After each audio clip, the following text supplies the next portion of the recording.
ꯆꯤꯡꯒꯤꯁꯦ ꯄꯥꯕꯨꯡ ꯉꯁꯥꯏꯒꯤ ꯀꯨꯀꯤ ꯑꯃꯁꯨꯡ ꯅꯥꯒꯥ ꯑꯅꯤꯁꯤꯒꯤ ꯑꯣꯏꯕꯅꯤ ꯅꯥꯒꯥ ꯌꯥꯝ ꯚꯣꯠ ꯀꯥꯈ꯭ꯔꯦ ꯗꯦꯟ ꯀꯨꯀꯤꯁꯨ ꯀꯌꯥꯔꯛ ꯚꯣꯠ ꯀꯥꯈ꯭ꯔꯦ ꯍꯧꯖꯤꯛꯁꯤ ꯀꯨꯀꯤꯗꯒꯤ ꯀꯦꯟꯗꯤꯗꯦꯠ ꯀꯅꯥ ꯑꯣꯏꯔꯛꯀꯗꯒꯦ ꯍꯥꯏꯕꯁꯤꯅꯤ ꯍꯧꯖꯤꯛ ꯂꯩꯔꯤꯕ ꯏꯁꯨꯁꯤꯗ ꯑꯩꯈꯣꯏꯒꯤ ꯀꯣꯡꯒ꯭ꯔꯦꯁ ꯑꯃꯗꯤ ꯕꯤꯖꯦꯄꯤ ꯑꯅꯤꯁꯤꯅ ꯀꯨꯀꯤ ꯀꯦꯟꯗꯤꯗꯦꯠꯁꯤꯡ ꯊꯥꯗꯣꯔꯛꯄꯒꯤ ꯑꯣꯏꯊꯣꯛꯄ ꯂꯩꯕ꯭ꯔꯥ ꯍꯥꯏꯕ ꯋꯥꯍꯪꯁꯤꯅꯤ ꯄꯥꯕꯨꯡꯗ ꯑꯍꯥꯟꯕ ꯍꯪꯖꯅꯤꯡꯉꯤꯁꯤ ꯀꯔꯤ ꯍꯥꯏꯕꯤꯅꯤꯡꯉꯤ ꯄꯥꯕꯨꯡ ꯍꯧꯖꯤꯛꯀꯤ ꯀꯅꯥꯕꯨ ꯊꯥꯒꯠꯀꯗꯒꯦ ꯍꯥꯏꯅ ꯃꯤ ꯃꯌꯥꯝ ꯑꯃ ꯄꯜꯂꯤꯕꯗꯣ ꯑꯗꯣꯝꯗ ꯅꯠꯇꯦꯗ ꯑꯩꯈꯣꯏꯅ ꯈꯟꯅꯅꯤꯡꯉꯤꯕꯗꯤ ꯀꯔꯤꯒꯤꯅꯣꯗ ꯍꯧꯖꯤꯛꯀꯤ ꯁꯤꯗ ꯀꯔꯝꯕ ꯃꯤꯑꯣꯏꯕꯨ ꯇꯤꯀꯦꯠ ꯄꯤꯒꯗꯒꯦ ꯍꯥꯏꯕꯁꯤꯗ ꯑꯗꯨꯝ ꯃꯣꯏꯅ ꯇꯧꯔꯛꯀꯗꯕ ꯄꯣꯠꯇꯨꯗꯤ ꯑꯗꯨꯝ ꯎꯔꯦ ꯕꯤꯖꯦꯄꯤꯅ ꯀꯅꯥꯗ ꯇꯤꯀꯦꯠ ꯄꯤꯔꯛꯀꯅꯤ ꯍꯥꯏꯕꯗ ꯍꯥꯏ ꯀꯃꯥꯟꯅ ꯄꯤꯒꯅꯤ ꯕꯤꯖꯦꯄꯤ ꯁ꯭ꯇꯦꯠ ꯄꯥꯔꯇꯤꯅ ꯄꯥꯝꯕꯗꯨ ꯇꯧꯒꯗꯕ ꯅꯠꯇꯦ ꯍꯥꯏꯕ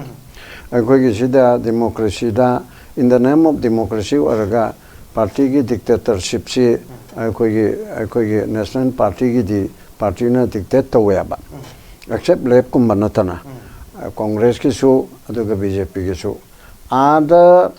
ꯂꯩꯔꯤꯕ ꯕꯤꯖꯦꯄꯤꯒꯤꯁꯦ ꯄ꯭ꯔꯥꯏꯝ ꯃꯤꯅꯤꯁꯇꯔ ꯃꯅꯤꯄꯨꯔꯒꯤ ꯃꯔꯝꯗ ꯀꯔꯤꯝꯇ ꯉꯥꯡꯗꯕ ꯃꯅꯤꯄꯨꯔꯕꯨ ꯅꯨꯡꯁꯤꯕꯤꯗ꯭ꯔꯕ ꯄ꯭ꯔꯥꯏꯝ ꯃꯤꯅꯤꯁꯇꯔꯁꯤꯅ ꯃꯥꯕꯨ ꯌꯥꯒꯗꯕ ꯑꯃꯤꯠ ꯁꯥꯍꯅ ꯃꯥꯕꯨ ꯌꯥꯒꯗꯕ ꯅꯗꯥꯅ ꯃꯥꯕꯨ ꯌꯥꯒꯗꯕ ꯑꯗꯨꯒꯨꯝꯕ ꯍꯥꯟꯅꯒꯤ ꯁꯤꯇꯤꯡꯁꯨ ꯑꯣꯏꯕ꯭ꯔꯥ ꯑꯇꯣꯞꯄ ꯑꯃ ꯑꯣꯏꯕ꯭ꯔꯥ ꯑꯁꯤ ꯃꯣꯏꯒꯤ ꯑꯄꯥꯝꯕꯗ ꯈꯟꯒꯅꯤ ꯃꯗꯨ ꯃꯅꯤꯄꯨꯔꯒꯤ ꯄꯥꯔꯇꯤꯅ ꯌꯦꯁ ꯁꯥꯔ ꯍꯥꯏꯅ ꯍꯥꯏꯒꯅꯦꯕ ꯍꯧꯖꯤꯛ ꯇꯧꯔꯤꯕ ꯁꯤꯁꯇꯦꯝꯁꯤꯒꯤ ꯃꯇꯨꯡ ꯏꯟꯅ ꯑꯗꯨꯒ ꯆꯞ ꯃꯥꯟꯅꯅ ꯀꯣꯡꯒ꯭ꯔꯦꯁꯅꯁꯨ ꯃꯥꯒꯤ ꯍꯥꯏ ꯀꯃꯥꯟꯁꯦ ꯁꯣꯅꯤꯌꯥꯅ ꯔꯥꯍꯨꯜꯅ ꯑꯗꯨꯒ ꯈꯔꯒꯦꯅ ꯑꯗꯨꯗ ꯈꯟꯅꯔꯒ ꯍꯣꯏ ꯅꯣꯏꯗꯒꯤ ꯃꯤ ꯀꯅꯥꯗꯤ ꯂꯩꯕ ꯍꯥꯏꯕꯗꯨꯗꯤ ꯀꯧꯕ ꯌꯥꯏ ꯑꯗꯨ ꯇꯧꯔꯒ ꯃꯁꯤ ꯈꯟꯅꯔꯒ ꯄꯤꯒꯗꯕꯅꯦꯕ ꯑꯗꯨꯅ ꯃꯥꯅ ꯐꯪꯒꯅꯤ ꯃꯥꯅ ꯐꯪꯉꯣꯏꯅ ꯍꯥꯏꯕꯗꯨꯗꯤ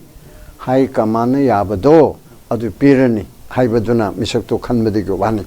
ꯑꯗꯨꯒ ꯑꯩꯈꯣꯏꯒꯤ ꯁꯤꯗ ꯑꯩꯈꯣꯏꯅ ꯃꯇꯤꯛ ꯆꯥꯕ ꯑꯩꯈꯣꯏꯅ ꯄꯥꯝꯕ ꯃꯤꯁꯤ ꯐꯪꯕ ꯉꯝꯃꯣꯏꯗꯕꯁꯤ ꯀꯔꯤꯒꯤꯅꯣ ꯑꯩꯈꯣꯏꯗꯤ ꯃꯤꯗ ꯕꯦꯁ ꯇꯧꯋꯦꯕ ꯏꯂꯦꯛꯁꯟꯁꯦ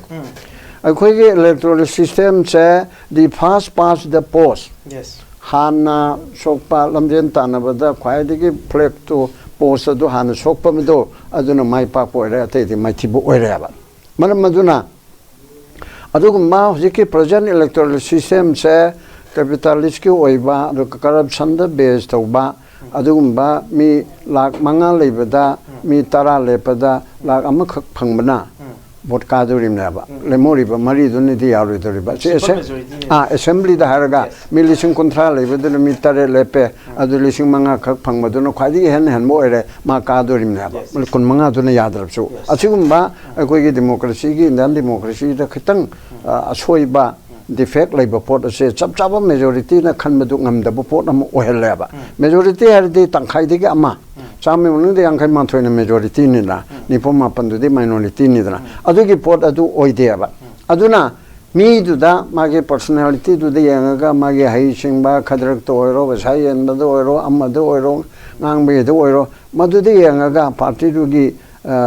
ꯏꯟꯐ꯭ꯂꯨꯌꯦꯟꯁꯇꯨꯗ ꯌꯦꯡꯉꯦ ꯍꯥꯏꯔꯒ ꯄꯩꯁꯥ ꯊꯥꯗꯕ ꯑꯗꯨꯗ ꯌꯦꯡꯉꯦ ꯍꯥꯏꯔꯒ ꯈꯟꯕꯅꯤꯅ ꯑꯐꯕ ꯃꯤ ꯑꯁꯦ ꯄ꯭ꯔꯖꯥꯅ ꯃꯁꯤꯅ ꯈ꯭ꯋꯥꯏꯗꯒꯤ ꯍꯦꯟꯅ ꯐꯔꯦ ꯍꯥꯏꯗꯅ ꯄ꯭ꯔꯖꯥ ꯑꯌꯥꯝꯕꯅ ꯃꯦꯖꯣꯔꯤꯇꯤ ꯑꯣꯐ ꯗ ꯄꯤꯄꯜꯅ ꯄꯥꯝꯕꯁꯦ ꯃꯁꯤ ꯐꯪꯕ ꯉꯝꯃꯣꯏꯕ ꯍꯧꯖꯤꯛꯀꯤ ꯁꯤꯁꯇꯦꯝꯁꯤꯗ unless fast pass the post ꯍꯥꯏꯕ present electoral systemꯁꯤ ꯁꯦꯝꯗꯣꯛꯑꯒ ꯃꯤꯅ ꯚꯣꯠ ꯂꯦꯞꯄ ꯅꯠꯇꯕ ꯄꯥꯔꯇꯤꯅ ꯂꯦꯞꯄ ꯄꯔꯁꯦꯟꯇꯦꯖꯗ proportional electoral system PES proportional electoral system ꯑꯁꯤꯗꯤ ꯄꯥꯔꯇꯤꯅ ꯃꯥꯒꯤ ꯀꯦꯟꯗꯤꯗꯦꯠ ꯑꯦꯁꯦꯝꯕ꯭ꯂꯤꯒꯤ ꯍꯥꯏꯔꯤꯁꯤ BJPꯒꯤ 50 ꯀꯦꯟꯗ꯭ꯔꯗꯨꯅ ꯚꯣꯠ ꯇꯧꯔꯒ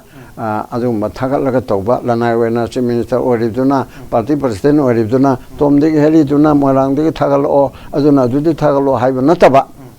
ꯄꯥꯔꯇꯤꯒꯤ ꯃꯤꯍꯨꯠ ꯈꯟꯕꯗꯨꯁꯨ ꯂꯝ ꯑꯗꯨꯒꯤ ꯃꯥꯒꯤ ꯄꯥꯔꯇꯤꯒꯤ ꯂꯩꯔꯤꯕ ꯃꯟꯗꯜ ꯃꯥꯒꯤ ꯃꯦꯝꯕꯔꯁꯤꯞ ꯑꯗꯣ ꯑꯗꯨꯅ ꯏꯂꯦꯛ ꯇꯧꯔꯒ ꯀꯦꯟꯗꯤꯗꯦꯠ ꯄꯨꯊꯣꯛꯄ ꯑꯗꯨꯒꯨꯝꯕꯒꯤ ꯁꯤꯁꯇꯦꯝ ꯑꯗꯨ ꯇꯧꯔꯀꯥꯟꯗ ꯃꯤꯒꯤ ꯃꯃꯤꯡꯗꯨꯗ ꯆꯥꯎꯕꯗ ꯚꯣꯠ ꯄꯤꯌꯨ ꯇꯣꯝꯕꯗ ꯚꯣꯠ ꯄꯤꯌꯨ ꯍꯥꯏꯕ ꯅꯠꯇꯕ BJPꯗ ꯄꯤꯌꯨ ꯃꯥꯅ ꯁꯤ ꯇꯧꯈ꯭ꯔꯦ ꯇꯧꯔꯤ ꯇꯧꯒꯅꯤ ꯀꯣꯡꯒ꯭ꯔꯦꯁꯇ ꯄꯤꯌꯨ ꯁꯤ ꯇꯧꯈ꯭ꯔꯦ ꯇꯧꯅꯤ ꯇꯧꯔꯣꯏ CPIꯗ ꯄꯤꯌꯨ ꯁꯤ ꯇꯧꯅꯤ ꯇꯧꯔꯣꯏ ꯍꯥꯏꯔꯒ ꯈꯟꯅꯕ ꯄꯔꯁꯦꯟꯇꯦꯖꯗ ꯂꯥꯛꯑꯒ ꯑꯗꯨꯗꯤ MLA 50 ꯃꯥꯒꯤ ꯊꯥꯒꯠꯅꯔꯦ BJPꯅ ꯄꯔꯁꯦꯟꯇꯦꯖ ꯀꯌꯥ ꯐꯪꯉꯦ ꯑꯗꯨꯗꯤ ꯃꯥꯅ 50 ꯐꯪꯉꯦ ꯑꯗꯨꯗꯤ ꯃꯥꯅ 30 ꯀꯦꯟꯗꯤꯗꯦꯠ ꯐꯪꯒꯅꯤ ꯑꯗꯨꯗꯤ ꯀꯣꯡꯒ꯭ꯔꯦꯁꯅ ꯀꯌꯥ ꯐꯪꯉꯦ ꯄ꯭ꯔꯃꯥꯟ ꯑꯃꯅꯤ ꯃꯥꯅ 90 ꯐꯪꯉꯦ ꯑꯗꯨꯗꯤ ꯃꯥꯅ 10 ꯐꯪꯒꯅꯤ ꯃꯥꯏ ꯑꯇꯥꯕꯗꯣ humpugi manungda adu mahina CPI ne kaya phange adu di ma ge 10-15% wale adu di ma so MLA hum phangani haibi gi poto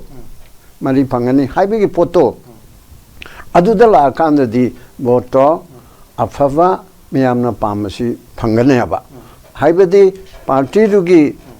ideology da aikoina si tawgena khali aikoi mathang da lakpadana si tawgena khali haibana chingmadu thamaba kan di mi do tom dig heri adu da di mi chingche ababa ngakta puthonarani maram de ticket monabegi mana matik chai mana paisa pai de toraroi election che state funding wena toradamni adu mi da le pa agenda na le mi na le panataba agenda na toraga mi amamam puthoga maduna represent torga lakpa ponam already aseng phangane ba aduna agoi ge electoral system che hongdri maghidi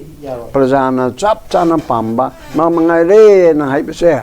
masi manipur gumadadi yam wa na thokani haiba dunya ba electoral system z the defect mayam ma leiri aduna ikoina perfect oiba ikoina deserve to wena khanba ikoina pamjaba potu madi phangba ngamoi habani pabung matang sida hojju jiksi pabung BJP da outer parliamentary constituency da adim pan mai si khanar pa yabagi oithokpa leibra haiba wahangama leiri masigi mathakta cookie gi community de have dai mokoi population je am chaung na lebini na cookie de kana kana candidate or kade ke have je mayam na speculate tawna bada handak ki conflict manung sida cookie gi one of the hero in mayam na cookie community de am kanna koi gi mayam na pamnari ba hair gade lamting thang hawkip se hanagi congress party de MP gi candidate oina mamangi lok sabha election de dhengna gi bani aduga nakalamrom da cookie people's alliance ki founder general secretary oiba IRS Wilson Hansing national media ma'am Kuki की narrative ma'am same दना मधु defend तो दना cookie case defend तो किबा मिसक से marks हंड की issue सिदा याम कना popular होइबो कुकी की face अमोइरी कुकी की दगी लमचिंग था हॉकी अमदी Wilson Hansing ललम मखोई अनी से candidate ओरपगी ओथोप लेब्रा अदुगा नत्रगा BJP दगी अदिम पान मई अदुगा NPF ता अमुका हाइरिबा candidate ओरप याय हाइदना पानरिबा सिंगसिगा थेंगनरकदोरिबा सिदा या मपुंग ओइबा पॉपुलर फेस सी इकोई कोजोन हानागी फॉर्मर यूनाइटेड नगर काउंसिल की प्रेसिडेंट से ए पाबुंग ओइ जाम नगन खंगना बिरंगन ने खाली देन डॉक्टर लोरो फोजे हजो चिकी सिटिंग एमपी से मार्क सिना मुका इकोई सेनापति डिस्ट्रिक्ट की माउ दे ओइदोनि मुका अदगी देन सोमदा हजि याम कन्बा इकोई कंटेंडिंग कैंडिडेट अमो ओइना यामना कन्ना इकोई एनफे की टिकट थेंगनरिबसी के टिमोथी जिमिक हाइदना IRS ऑफिसर सिनी महाक सिना तांकुलनी महाक सी कैंडिडेट अमु ओरपगी ओइथोपसि लेब्रा हाइबसिनी याम कन्ना मयाम थांगनरिजे स्वाइदा इखोगी उरपुल देगे तांकुल के Timothy Zimik नद्रगना हजुजुकी sitting MP doctor लोहो फोजो मखोय अनिसिगी मरक्ता कना लाकपा याबगी ओइथोपसि लै अदुगी देन पमुंगी मियेंग दसुम चौरांगना येंगबदा पमुंगी एक्सपीरियंस इलेक्टोरल पॉलिटिक्स ता अमसु पब्लिक सर्विस ता देन पमुंग अमुका कांग्रेस ता विक्टर कैसिंगा अल्फ्रेड अथरगा अनिसिदा कांग्रेस ना कना खलकपा याय मखोय अनिना अखोय कैंडिडेट ओइने हैबिगी वफम देउ फो लेत्रि बट कना खलकपा याबगी ओइथोपा लै पमुंगी मियेंगदा अद BJP ना अदिम पान मैजी पुथोरपा याबगी ओइथोपा लैब्रा हैबो वहंसिंगिने अदुगा अमुसुं KPA दगी अखोय विल्सन हंसिंग नत्रगना as an independent candidate in the how keeps it all pay up to play the outer areas from Kabaying be. Hoyaduni other anchor na namdana ha home was over the pay for the hiring. I hiding there. Oh, Papa, hi with the outer giddy, I don't know, shine so high here, Manipur to Gairo the Bami. Manipur to Gaibe are with the Bami, say, Kari Karma Karijati no Kangde. Manipur Togairo Daba Oiba Maramdi tribal notion, Lekpada Vanina, Nagana, Kukina, Ni Hariba Mamchina, Lekada Vanina, Manipur Togairo Daba, Adugumba, Mi Singdo, Aduda, Ticket Piba, Amasu, Ticket Piba, the Enel Pir Oko, my party pattern to Wadamina, Prajana. Yangadoripse Nagagi section the lady Prajasina, Kuki section the lady Besina, Maitegi section da, Kendra Nipan the Yauri Besingina, Manipuri upon Masaktam Kangadaba, Adugumba Muida bought people to Chumi, Kanana Kana to get Perakani Pero Oya, Panmena, Dutawita, de Hariba, prospective candidate, Adigi Ha, do willing candidate, Hina Mamang the assembly to Wugumna, Adati to Honingde, Hanana. vote se tauba chumbra chumdabra haidana khanirge marakta lan kanna taunada miyamda tang taba punsi ama Churachandpurda mi lishing tara mari mangana mayum khunda laitaba ngamdriba more da lishing mari mangana khunda ba ngamdriba aduga kangpokpi da lishing ahum marina ngamdriba loinana atopa community gi kuki rongi chu tampakta mai hanige leiba kangudu khunda laitaba ngamnadringai marak asida vote toxin ga doripse si chumra chumdabra sidum hana khanam changeba hoi ai hoi halana vote tawba yaroi haraga chu yaro adu boycott ti tawba chumde ko boycott ai besimedi akoina vote to honingde adana so boycott tawba chimdi puma lali boycott tawba di suksum chumde aduga vote tawba matam chade haraga chu BJP yauna political party mayamna warep lauraga miyamna election commission da thoido henokpa irang leiba mafam oibanina akoige boche matam khala default to biu haidana thamari manga baba taruk phabu to be yabanina adu tawgraga na phare adu tawdragadi namdana dum tawba lalak ogera oiroi noi manipur ge noi thokpa noi degi khara pira ke rapira oira akoide dum lepna halani tawna halani harga de dum tawgrane aba aduna aduda e na bhagadra b na bhagadra c na bhagadra na haibasida ongtergi amata phaba yaubana amata phane na cha hining de phate jo hining de ado miyam gi right choice chap chane election toraga chingda mi thadaga dariba mi lak manga taruk tare leramani ko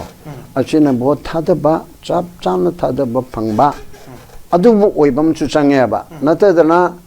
table da toraga noi gi saro na thadare na chingda maruma pang mayam mama leiba hallaman khangna chanab leiba mapunji gi bo thada da ba chai marfu su ba mi leirimni ne hadi man thada ga da thada garai pa nang hello hai ba digi nu pi macha po la ko nang na cha ge jo nang ge jo thada thokramni hai bi phot am le ya ba sigi che hana tor mi do handak to hundar na ba yam kana budi hona bam thoi ho chu hona ra kan khalli aduga mapung oibada outer gi se masidi aikoi manipur gi Naga Oisanu, Kuki Oisanu, Lepayaba, Scheduled Tribe ki Lebakado Ribesidane, Manipur gi Apun ba Saktam Nakadaba, Aduga, Maiteiga, Nagaga, Kuki ga Pangan ga Nepali ga Gorkali, Hek Lady ba, Mapandi Changapo, so Manipur the Boto is an Lady Basing Bazargi. Adu Omogi the Yaudre. Adugi Lady Bamayam share. Asigi interesta, Tabuto Gadaba mi da. Koina people chumeba ada ma wera kadra haibdi hai kamana yaw tawrani koi pambu erazo koina pamba pamdabu erabsune hai kamana ngasai gi abc le pedna adu di adu shi dum tawre hairani adagi energy so chichi de hairani adu npf ke so moi so koi sada control to banata banina ona galen de kohima de tom de heri so ona tawro hanige du tawro natraga du anobo si tawro haibi pot ama lakcharane aba aduda kana pirakpa yai kana pirakta ba yai haibedu di ai karam ai horen mangak nagadra na khanmagum manaba ade mangak na dana ba ikon section na tumma tare dana pirakpa mi do adugi manung degi khangeda banina yom chumna afaba yamna phaba mayamna pama candidate adumak natrabisu lepi ba sing adu manung degi khaitang better one is da outer gi di kharbu laire manipur gi apun ba saktam nga kadab se masida kanglu khudi makna mor pipun thoi aduga chammanana hojiki leiri ba irang tara ma thoi tawis da tang ta ba ngamandri ba mar sarkar tumina leiri ba manipur sarkar ni chang thong na thabuk to ba ngamdri ba asi hawdok pa ngamba ruling do ogera opposition do ogera prime minister bu home minister bu kan minister ba ngamba sa oi manipur se masi ai ruling party ogera basu masi di shi to udraga de koi ba praja na yaro roi ne hai ba ngamba ado opposition orga jo hanjan na laudana khongdana ko madugi tap tana thambangamba miyang ya pam thambangamba kharabudi wagani adugumagi mi aduda khare na nakchen ma percentage khare na wangba aduda koi piba chumi haidana individualized to na saw de piu to ma de piu no haibide koi na hairaga so yadong na te